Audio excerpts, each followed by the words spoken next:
city life can be bustling and interesting, the remote mountains have some lessons of its own. And even if most of us can't go to the mountaintops whenever we wish to, today we do have Mr. Lobsang Phuntsok with us to talk about how the remote mountaintops can integrate the heart, mind and body. Mr. Lobsang's work is focused on transformative education, sustainable development and social entrepreneurship. In 2016, Lobsang was invited by the United Nations to be a keynote speaker in the Universal Children's Day celebrations. Please invite on the stage, sir. Over to you.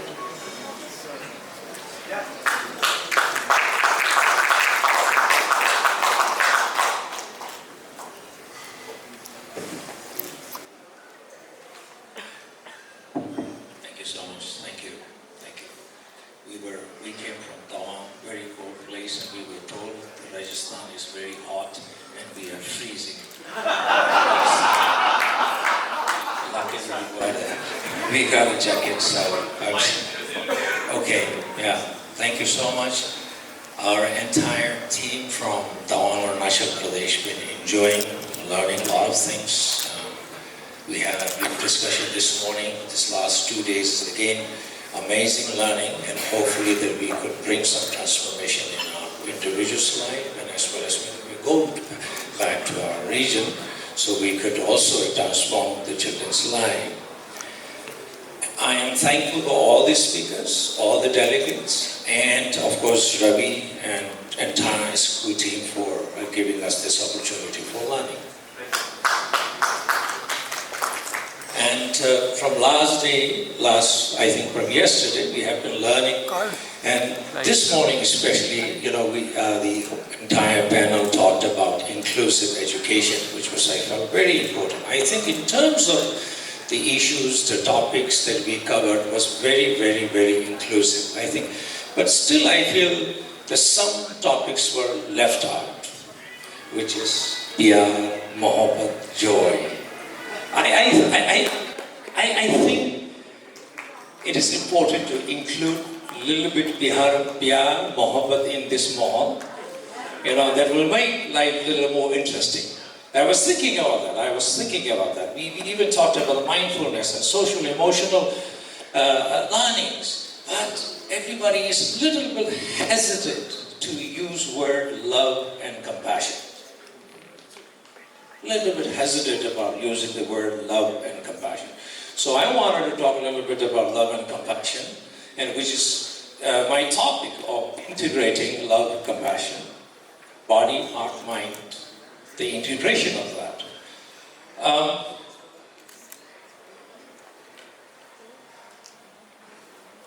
Now I am lost. Yesterday, or today, I am truly lost. Oh, I need that hat, actually. Yes, I did my hat. So, I think I would be, let's maybe speak in it this way. And we talked about, our education is not learner-centered, and our education is more about teacher-centered. And also we feel that the biggest responsibility for the failure of our education is maybe a principal and teacher. So now I become politically incorrect speaker before lunch. I have a different perspective with my very limited understanding and knowledge I have.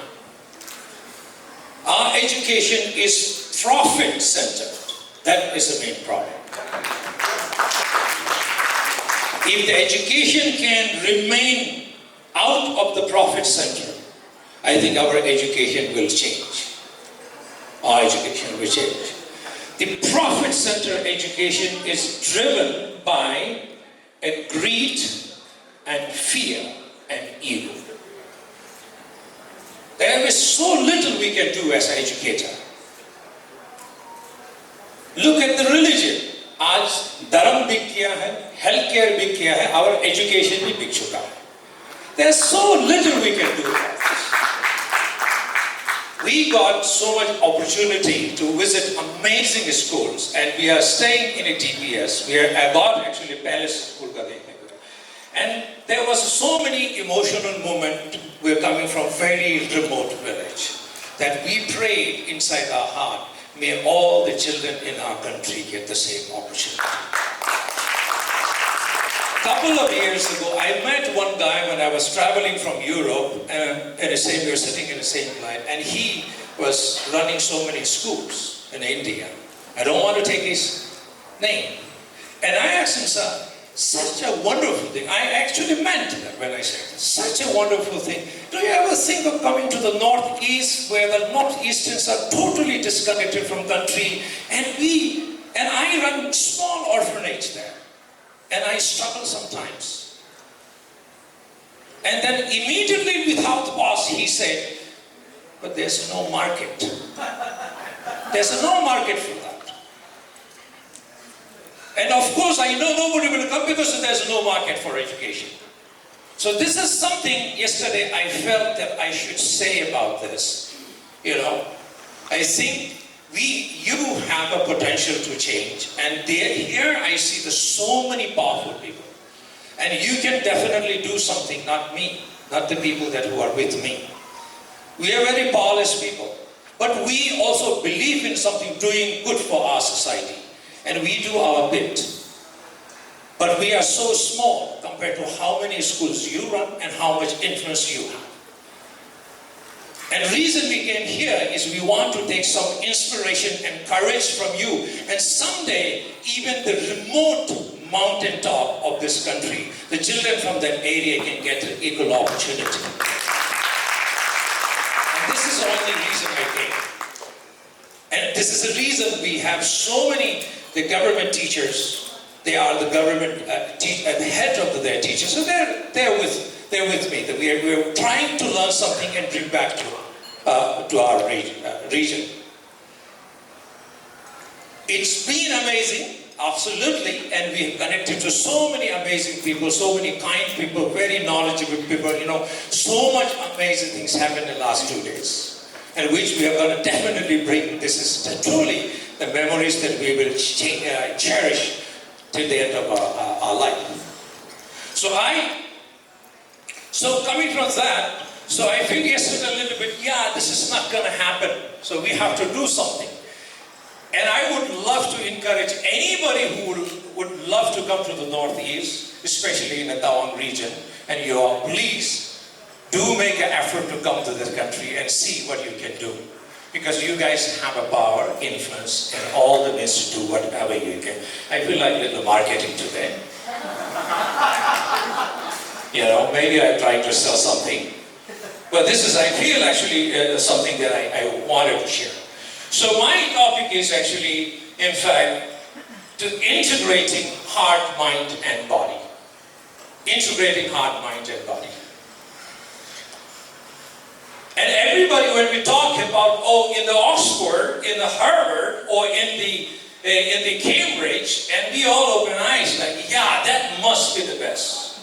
So I thought a lot of what I'm going to use. So I'm going to use Japan. I think most people like Japan. About what I mean when I'm talking about integrating heart, mind, and body. How we can teach our children or ourselves to integrate our heart, mind, and body, whatever we teach and whatever we learn and whatever we do in our life. One simple example. We have this amazing program, the program of Swachh Bharat Abhiyan. As we were traveling, I was traveling, I see trash everywhere. India is dirty, we have to accept this. This is a brutal fact. We are dirty. Our places are dirty, filled with the trash.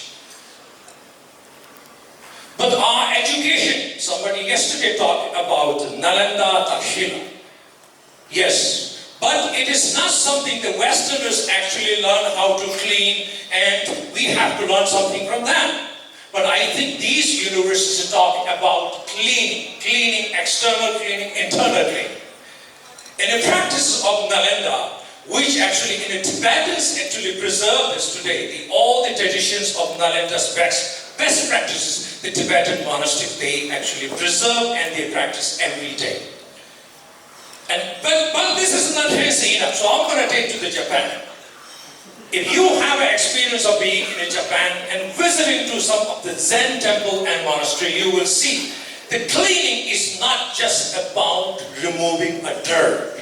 The cleaning is integrated with the heart and mind, the cultivation of heart and mind. A few years ago, I was in Singapore. Singapore was so clean, so clean. I asked my friend, how your Singapore is so clean? And she said, we learned from Japan. I said, wow, we learned from Japan. And she took me to Little India to give me the experience of India. And we wanted to eat actually idli dosa there, South Indian food. I said, I miss South Indian. And moment when I entered there, I knew it's Little India. The trash everywhere, trash everywhere, trash everywhere. So, you see, the Japan has learned this took from our country. And the values they bring from our country, and they practice, they implement. And we talk big things, and when it comes to implementation, even clean, we fail. We fail. We fail. I think a friend from my Singapore, he said, Doctor, if you want to see the good management of a school in any work, first you go to their bathroom and you will see how management is good. So when I go to any place, I actually check the bathroom. Of course, I cannot go to the ladies' bathroom, but I learned men's bathroom. We have a horrible target. We need to train how to be. We have a horrible target. It's just, shooting everywhere. As a huge place there. And we miss that target. And I don't understand how we can miss that target. I'm happy most of us are not in military. I think we will shoot everywhere. And this will be very dangerous. Very dangerous. And in schools, so many schools I see when you go to the bathroom, it's horrible, Maybe the first, you get really close and you pee there. Oh, I'm running out of my time. Okay. Anyway, going back to the cleaning. Again, in order to clean, integrating heart, mind, and body, I'll just give you one example. There is a three component we need to understand. There's a cognitive component, and there's an emotional component, and there is a skill component. How you can shift it? You look at the Zen monks or the Tibetan monks, you will see how they clean. There's a three component, cognitive component, emotional component, and then skill component. The cognitive component is, as a little monk, they will teach you, they give you the knowledge and importance of cleaning and hygiene and cleanliness. That is the first thing they will teach you. That's a cognitive component. How many of us teach our children the importance of cleanliness, importance of hygiene, and the cognitive component they will teach?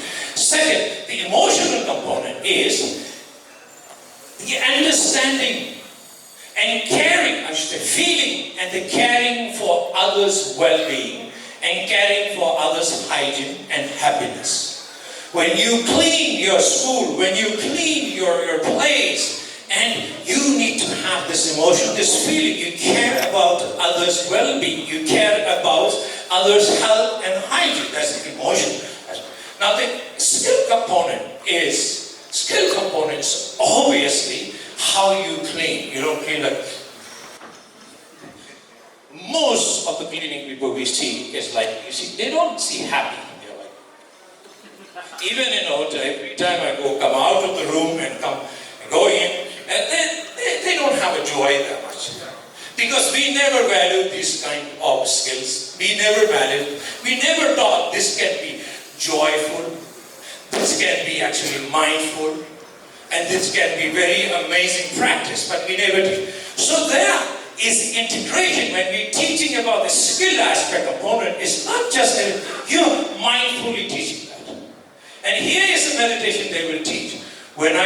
So in a practice of Zen monks practice or the Buddhist practice, they will see They will help you to visualize every external dirt. If you will say the mantra is not the external dirt, it's the actually attachment, my internal dirt attachment. If somebody is very angry, and that time they will say just go and clean or go and sweep the floor. They have to visualize any dirt they see. They will say, this is not the external dirt, but this is the internal dirt of my anger, my bitterness.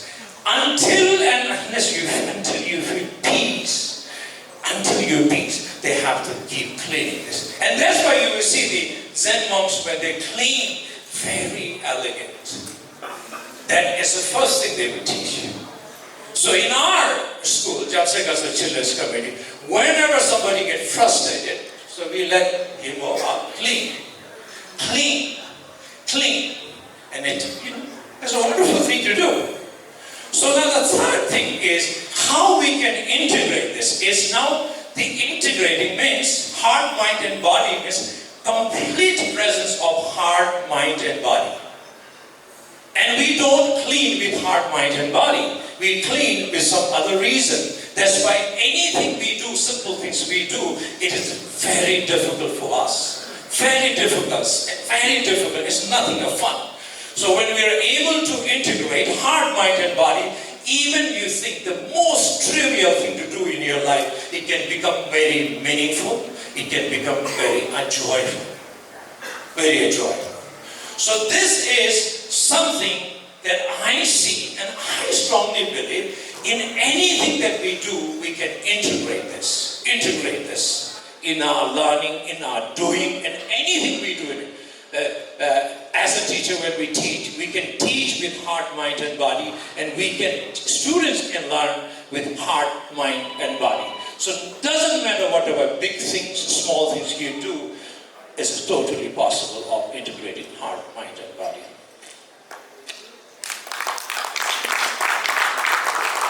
I know I'm forgetting something. It's hard yesterday, whole day, you have here so much gyan this side, and evening there is a feeling. Morning I was here towards here getting all the gyan, then evening you get tired, it goes the emotion, and it's hard to go, I should go and sleep, or I should sleep, and this is what happens, I think. Too much gyan and too much feeling, it makes you really confused. I think I'm going to end here. And thank you so much again for this opportunity.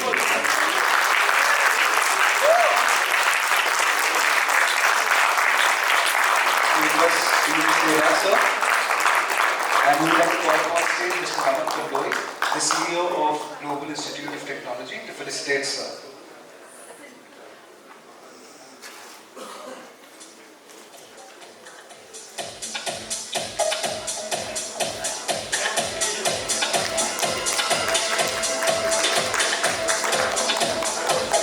Thank you, Suraj.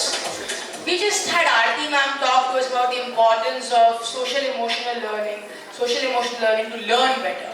Well, that's not the only thing. We must also have physical, we also must have mental health, but we also